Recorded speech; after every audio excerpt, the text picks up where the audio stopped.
Hello, friends. In the 1980s, many Hollywood stars hid their true identities amid the AIDS crisis and the growing LGBTQ plus struggles. Let's find out who those celebrities were. Tommy Tune is a Broadway legend, known for his work as a dancer, choreographer, and director. He became a prominent figure in musical theater during the 1980s, with his work on shows like My One and Only, 1983, and Grand Hotel, 1989, both of which earned him Tony Awards. Tune was one of the first openly gay Broadway stars to achieve such success and helped pave the way for future LGBTQ+ performers in theater. His contributions to musical theater have not only shaped the industry, but also opened doors for LGBTQ+ talent to be recognized and celebrated on stage.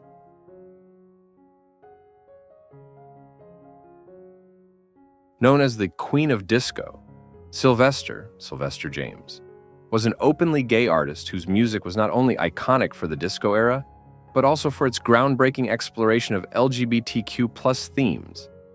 His hit songs like You Make Me Feel, Mighty Real, and Dance, Disco Heat became anthems for the LGBTQ+ community, especially within the Black and queer spaces.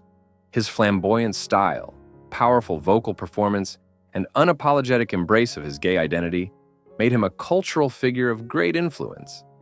Sylvester's success in the 1980s helped challenge the boundaries of the music industry, pushing for more visibility and acceptance of LGBTQ+ people in mainstream music.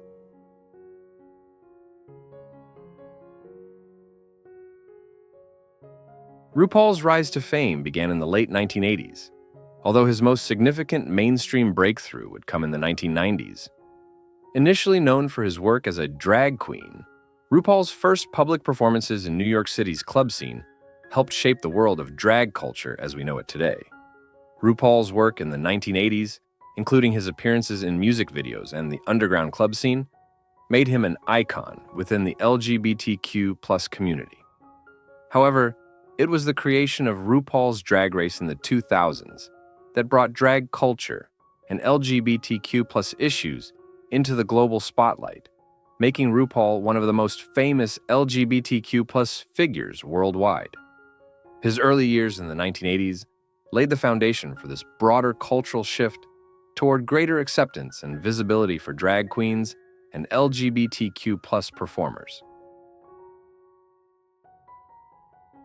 Divine, Harris Glenn Milstead, was one of the most influential figures in both the drag and underground film scenes of the 1970s and 1980s.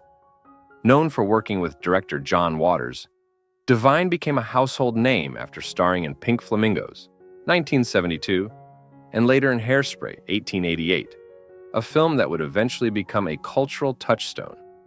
Divine's over-the-top performances and unapologetic embrace of drag culture made him a pioneer for LGBTQ+ representation in mainstream media, particularly during a time when drag and openly queer people were largely marginalized.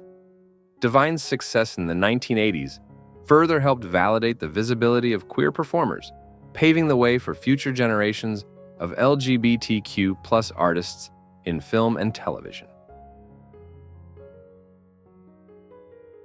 Rock Hudson was one of Hollywood's most beloved and successful leading men in the 1950s and 1960s, famous for roles in films such as Giant, 1956, Pillow Talk, 1959, and Lover Come Back, 1961.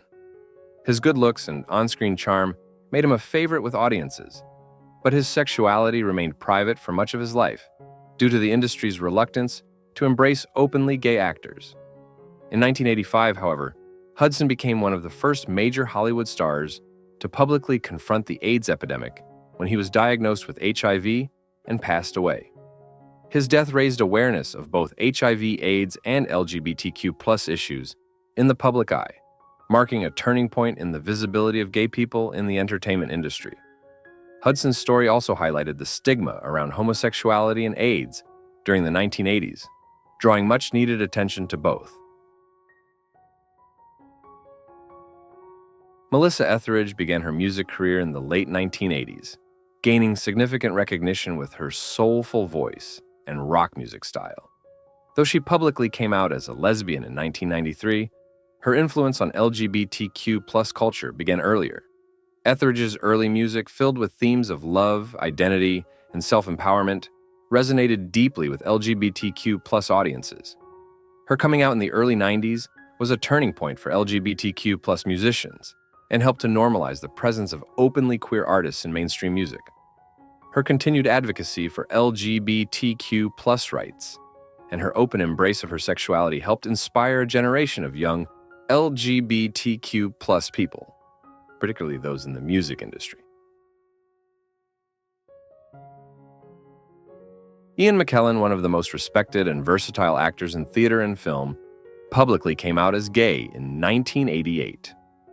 His decision to speak openly about his sexuality was a groundbreaking moment for LGBTQ+ actors, as the entertainment industry at that time was still very much dominated by closeted figures. McKellen's coming out was part of his broader activism for LGBTQ+ rights, which would continue throughout his career. He became an outspoken advocate for marriage equality and gay rights, using his platform as an actor in films like The Lord of the Rings and X-Men to promote inclusion and acceptance. McKellen's courage in coming out and his subsequent work in LGBTQ+ advocacy helped challenge stereotypes and promote visibility for queer people in the entertainment industry. We look forward to receiving your comments. Please leave your feelings in the comments section. Cynthia Nixon, best known for her role as Miranda Hobbs on Sex and the City, 1998 to 2004, began her acting career in the 1980s, appearing in various television shows and films. Nixon didn't publicly come out as a lesbian until 2004, but her role on Sex and the City marked an important moment for LGBTQ+ representation in mainstream television. Nixon's character was portrayed as a career-focused woman who eventually entered a same-sex relationship, which was groundbreaking for a show of that magnitude at the time. Nixon's public coming out and her work advocating for LGBTQ+ rights has solidified her status as an ally and an influential voice within the community, showing that being openly queer in Hollywood, particularly as an established actor, was possible and increasingly accepted. While Billy Crystal has never publicly identified as gay, he was an important ally to the LGBTQ+ community throughout his career. He rose to fame in the 1980s with his comedic roles in television and film, particularly his role in When Harry Met Sally, 1989. Crystal was one of the first high-profile celebrities to openly support the LGBTQ+ community in the 1980s, especially as the AIDS crisis gained attention. He often used his comedy to challenge social issues, and his advocacy for LGBTQ+ rights set a precedent for other celebrities in Hollywood. While his early roles did not portray LGBTQ+ characters, his later work, including his efforts to raise awareness about HIV/AIDS, demonstrated his commitment to social justice and acceptance. George Michael, initially known for his work with the pop group Wham! In the early 1980s, it became a global sensation with hits like Wake Me Up Before You Go-Go and Last Christmas. While Michael never openly discussed his sexuality during the height of his fame, rumors circulated throughout his career.